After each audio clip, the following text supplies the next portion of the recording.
Spasi, Gospodi, ljudi Tvoja, i blagoslovi dostojanije Tvoje.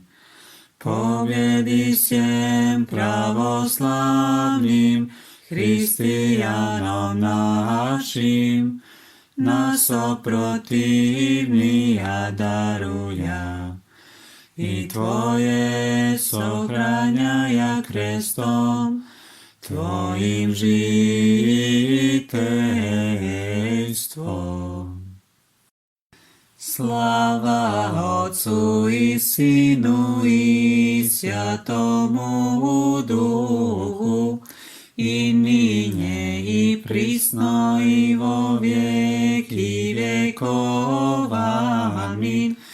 Voznesi sja na krest Tvojeju, te zoimeni tomu Tvojemu novomu žiteljstvu.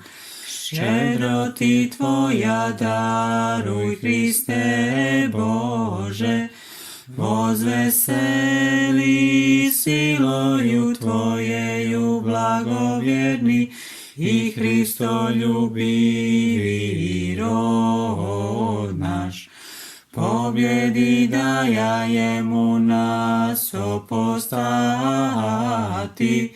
posobije i mušćemu Tvoje oružije mira.